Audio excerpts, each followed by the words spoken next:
Economic Development. I think Steve Moore has a presentation he'd like to do today. Steve, what's going on? You're going to have to give me a few minutes here to get set up. He has to draw something on a napkin. You want the right to walk? Oh, yeah, that'd be good. No napkin? I thought all the inspiration came from napkins. Did our dance?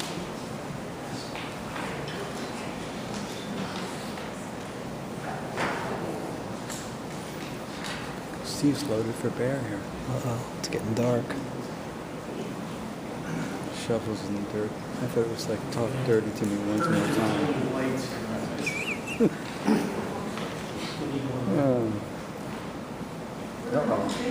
There you go.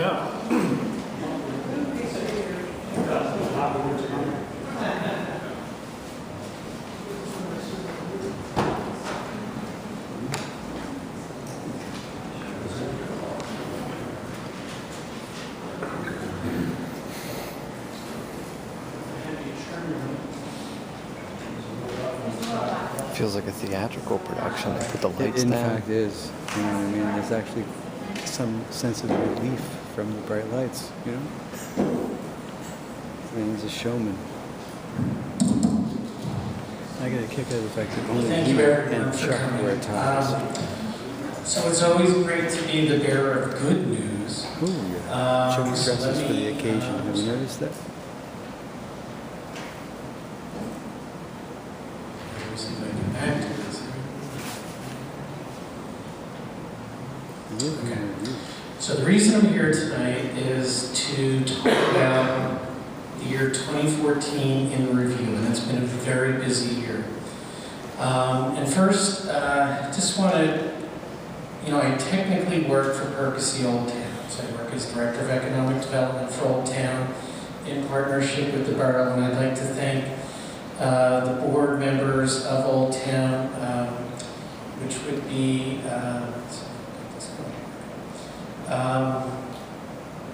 Joe Ferry, who's the president, Kim Rao at CNC Cafe, Kathy Weyerbaum, Cole Fisher, and Kim Michael. So we spent many years, and then Councilman Michael Dingers also, I think, represents council on our board here. One of the things that Old Town, when they were first created, was to help revitalize the community, and so a lot of that included creating events that created a lot of publicity for the borough, and promoting the sense of having the tree lighting, which I think we're nationally famous as the oldest continuous tree lighting in America. So that's this Saturday. And all of these events, they've used this to raise funds in support of the community, to help bring awareness to the community. And all of the efforts that they've done, we have so much in process that I think they are going to be having an announcement shortly just about some of these accomplishments and some of their future growth, what they plan to do. And one of the things in this community, this is a photo from 1910 of the town center. The building on the far right is the building we're currently sitting in, looking out towards the Shelby's parking lot. The first year working on the revitalization and economic development for the community was about what is really at the heart of a community. And the heart of a community is its downtown. And in Percy in the 1960s, they tore down the central city block of the borough to make way for economic development. And this was sort of with the thought of there were going to be McDonald's in the town center and things. So in working on, with the county on the new comprehensive plan, through the input from the community and the businesses, folks wanted it walkable downtown. And so this is an architect's rendering. We're in the process of negotiating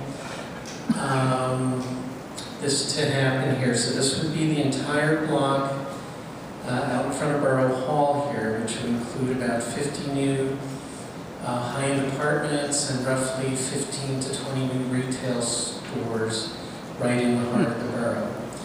And Andrea and I had made a presentation this year to the Historic Society. And one of the things, a lot of those members of the society remember when the original town was here. So part of this is when you walk out of this building tonight, it's pitch black out there. And once we built this, you'll have shops, coffee shops, all kinds of things. So we create a stronger gathering place where this weekend when you have the tree lighting, the community's all together, but it's for a brief moment, or the car show, or Fall Fest. But this will unite the community to get in one gathering place all the time, every day, every week. So this is an aerial view of what the block conceptually will look like. The L-shaped building on your left is closest to Borough Hall, and that was the picture in the previous slide. And then there'd be another retail building on the corner of 7th and Market. And then if you see the little trees on the other corner, 7th and Market, we have final plan approval for that, and I'll show you that. So there is no more Christmas tree lighting. So this is kind of a rough architect's rendering just of conceptually what this would look like. Kind of designed in a way to honor the former America's House. That we're working on some exterior surface things, but this will be kind of where the farmer's market and Santa's hut is right now. And this complex would have roughly 3 to 4 retail spaces, and I believe it's 8 to 10 apartments on the 2nd and 3rd floors. And then adjoining this, we also have final approval for the parcel of land that's closest to the alley towards Franck. So this is what the final plan approvals are for this as well. And this, I think, calls for 2 to 3 retail spaces and 6 apartments.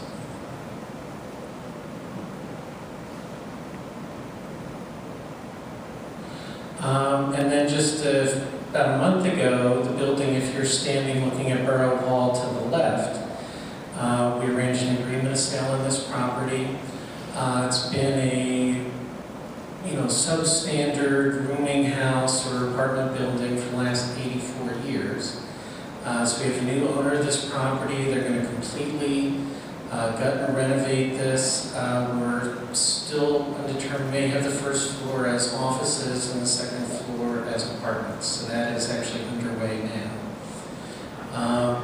And so what this is doing to the borough, this is another property that's actually just on the other side of the tracks, the 9th and Market Street, the old Draper building. That one's well underway. That's going to be 6 high-end apartments. The 3rd floor is a spectacular space if you know somebody looking for a really cool apartment. It's 3,000 square feet, exposed brick, exposed beams. Very interesting space. But what's going on is people are investing in our community, and they're investing because a lot of wonderful things are happening here. Just earlier this evening, we were talking about the Dunkin' Donuts site.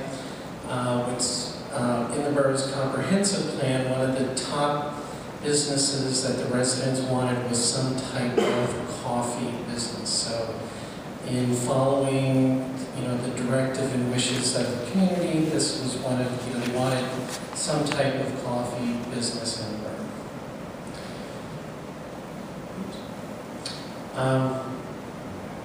And then one of the other things that's occurred, and this is sort of, if you were talking about cause and effect. When I first started working here, the first project that the council and the Old Town Board wanted me to work on was 7th and Market Street. So I brought a lot of different developers and investors to the community focusing on that parcel of property first. So one of the things when I bring people here is I ride them around the community, show them all the assets, the parks, the school district, everything. And so they're like, nobody had ever been here before. And they're like, wow, this is a gorgeous town. They're like, what else do you have? So I would show them based on our zoning map, is the borough's long-term strategic goal for the future, what land parcels should be used for. So all the largest land parcels are now under agreements of sale. So these guys, this is Hallmark Homes, this is on 9th and Park Avenue, they're going through land development, and I believe it's, I don't know the exact numbers now, but I think it's roughly 15 to 18 single-family homes in the $300,000 to $400,000 price range. And that number is roughly 20 to 25% above the average home value in the borough, so that's good for us.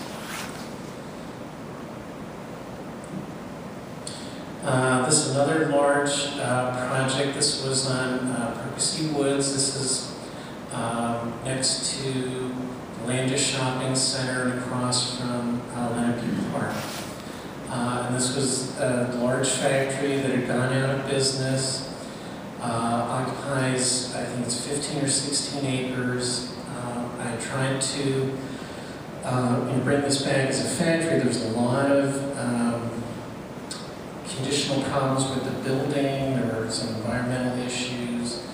And the cost that the folks wanted for this building made it impossible really to bring in a new high-end tenant into that property. There's a lot of, in the world surrounding us, there's a lot of high-end commercial property, move-in ready on a scale of 1 to 10 would be a 10. So here it's proposed, I think, 145 townhomes, in the $300,000 price range, which is $50,000 above the average median home value in the borough. And one of the things, some people, we had some other discussions about this property. And looking at the comprehensive plan, even though this was zoned industrial, if you were designing it today, you would never put a factory next to a park, a shopping center, and single-family homes. So this is a nice transitional piece into that property. This is a second property that Hallmark Homes has under agreement of sale. It's known as the Kratz property. It's kind of near the Perk. If you were going to the Perk from here, you'd make a left on South Main Street. It's about maybe half mile down that road on the right. And this is going to be roughly 45 to 50 single-family homes in the $400,000 to $500,000 price range, which is nearly double the median home value here in the borough. And even though some people have asked me, well, why is all of this new development occurring now? Well, the reason it's occurring now is we have the entire community working on economic development. So I meet with these developers on a weekly basis, and it creates opportunities for all of us here. And the principal benefit to all the residents is that if you have roughly, it's nearly 300 new housing units. But if all these housing units are 25 to 50% above the average home value, everybody's home values will rise. Because when they appraise properties, you have to do it within a number of homes in a certain period of time in a certain area. So this should significantly add on paper to the wealth of every resident in this borough. Or property owner, I should say. This is another property. This had been kind of a vacant, dormant project for 12 years. Some folks had bought this parcel. This is where the old greenhouses had been, across from the American Heritage Bank. And so as part of the process, working on the comprehensive plan and trying to spur activity, we went and looked at, okay, what properties had final plan approvals but never did anything? And this was one of those properties. And originally it was proposed to be 140 age-restricted apartments, and worked with the developers. At the time when they were proposing this was the national trend, which is no longer so, even though Barbara told us, I guess, every 10 days or whatever, everybody's turning 65, so maybe that. But anyway, this will be, they came and the borough worked very closely with them to change zoning to allow for townhomes, which is a better benefit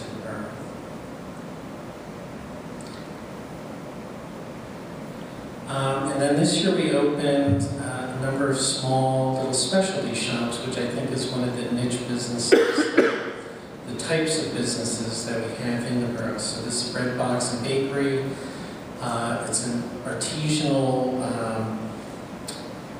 they make artisanal breads and then pastries and things like that. And they're also developing a wholesale bakery business where they're going to sell to other regional restaurants in the area.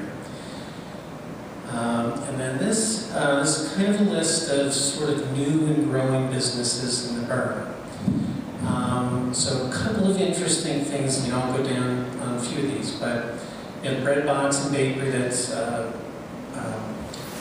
Ryman Maxwell, who lives in the borough, and he also owns the Down Earth Cafe. So he and I have been talking about this a long time. The Dollar Tree store, which is down next to Landia Shopping Center, they occupy 5 vacant storefronts down there. So bringing somebody like that into the community, it's another national chain looking at us. So that's good when national chains look at you. The EOS Medical, they just moved into the back of Borough Hall here on the 3rd floor. They sell medical device package for medical devices. Chimayo Galleries, gift and art gallery across from the CNC Cafe. Sisters U is actually in that same building together, and this sort of came about. They were both looking at the same property at the same time, and I didn't want either one of them to go away. So the startup year, they've been partnered together, and they're now both having growing problems, which is a great problem.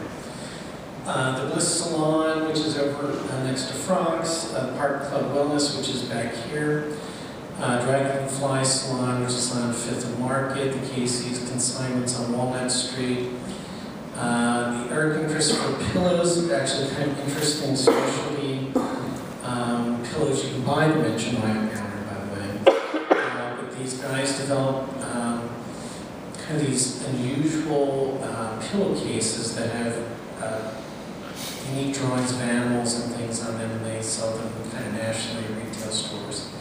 Pulse Anatomical, they make medical appendages that are used in to practice surgeries and things with medical schools and stuff. Now, on the far right, what's interesting about this, a lot of our businesses are expanding and growing, and our largest one, Secan Medical, is a prime example of this. So Secan has grown to be this very large medical company, and they're moving out of the borough probably this April or May. They are going to retain one of the 4 buildings, so they're not going to vacate everything. But these buildings, Tsunami Crani, have been before Borough Council this year. They purchased a property across from the park and next to the Landia Shopping Center. It's an expanded thing, and they've been renting for years, and this building they purchased. So we're going from a business that's renting to a business that's owning. And same thing with Penridge Fish, to help them move into the new spot on, I guess that's 8th and Chestnut. They had some zoning issues there. I was able to get some freezers from the Giant supermarket, which was modifying. Penridge feeds a lot of needy families in the community, and I said to them, if there's any one thing I could do for you, what would it be? And they're like, find us some freezers. So Giant donated these freezers, which allows them to provide more and more varied kinds of foods to the needy families. Free Will Brewing has expanded multiple times since opening. Currently working with them on a large financing package to expand their bottling side of the business, and I think some of the council folks were they opened a new beer tasting room. I have a photo of that. And what they, initially they were just selling in Pennsylvania, now they're selling in Pennsylvania, New Jersey, and Delaware. Bucks County Trading Company expanding also. They bought a building that was off the tax rolls. I believe that's on 4th Street to expand their business. Salon Styles, which is in the borough, I helped them. They opened a second business actually in Sellersville, but they're one of our businesses. Isabel March expanded her studio over top of Franks there, and I had actually helped the owner of the building refinance the building, which in turn allowed her to move there because it didn't have any HVAC and a couple other mechanical things there. Helped with the sale of Courtesy Old Town Tanning, and then Ladybug Shop's not technically in the borough, but helped them get it in order too.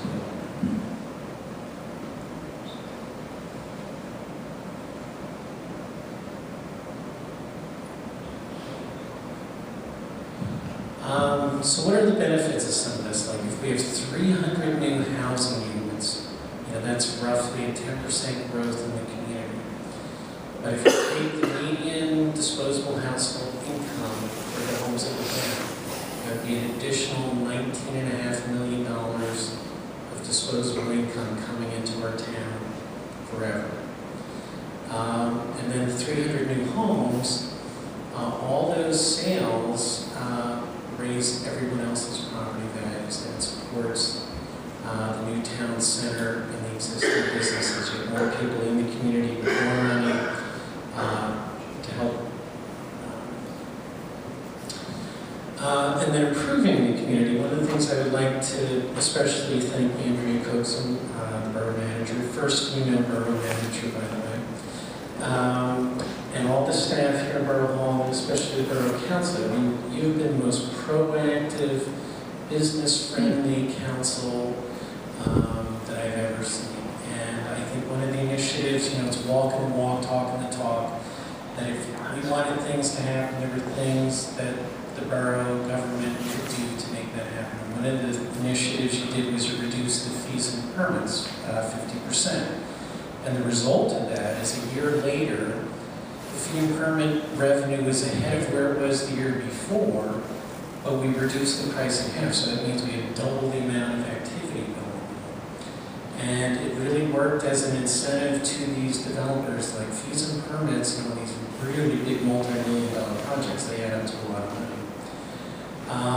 And the other thing is that it created an incentive for the existing residents to improve their properties. So that was people doing siding, roofing, decks, all kinds of other property things. And then this year the borough also enforced greater property maintenance, so that some of the things that the developers say to me when they come is they're impressed at the beauty of our borough, that how well the properties are taken care of. And I think, that's another thing, that the more we take care of our town, the more the town will take care of us. So as property values